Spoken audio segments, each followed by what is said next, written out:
vinegar itself, the word, I find quite interesting. It comes from the French, vin aigre. So vin, as most of us all know, is wine. Aigre means sour.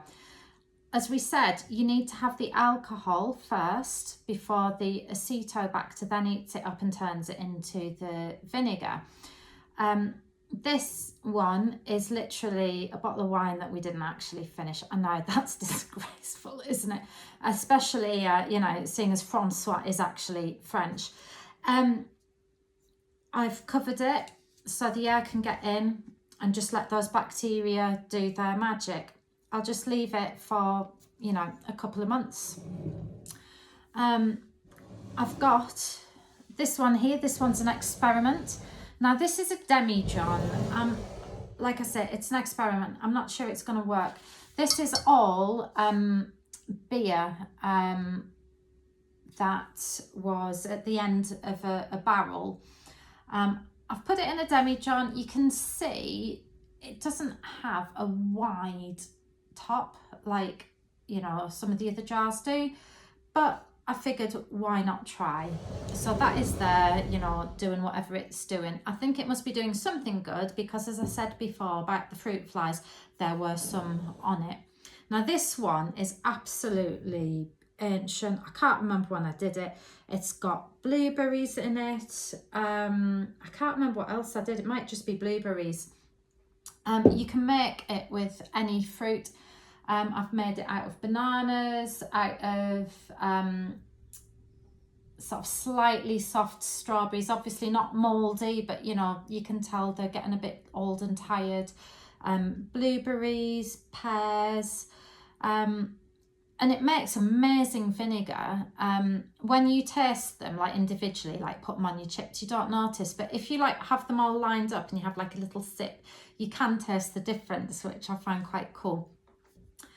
So what happens as time goes on, you can see it looks a bit manky, but that big thing floating in there is what's called the mother. I think some people, it's not quite a SCOBY, which is when you make kombucha. It's, you know, what the bacteria and all the yeast sort of cling together and make this thing.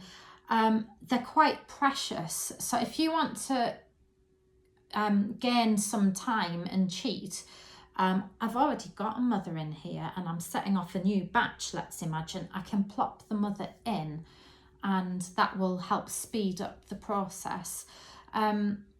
Realistically, you're talking like, you know, 2 to 3 months of it just sitting doing its thing. If it's warmer, obviously it goes a bit faster. If it's cold, bacteria aren't as active. Just whatever you do, when you bottle it up, make sure it has properly finished fermenting. My poor brother got given a bottle of apple cider vinegar and bless him, I have no idea what he was doing opening it in his living room. I think he wanted a sneaky swig, but it obviously hadn't finished and he opened it up and the whole thing, like a bottle of champagne, just burst up and went all over his carpet and everything. And he told me about it and, you know, I was like, I'm really sorry. I thought I'd gauged it right. Obviously not, but at least your carpet's going to be disinfected. So, fruit, third to a half of your jar. If it's a really sweet fruit, you like bananas, you're not really going to have to add any sugar. If it's, you know, other fruit like apples or pears, about a teaspoon per fruit you put in. Top it up with water, stir it once or twice a day for the first 10 days. Cover it with a breathable, this is actually cotton. These ones are like sort of kitchen roll, and a laggy band around it because, like I say, you want to keep those fruit flies out.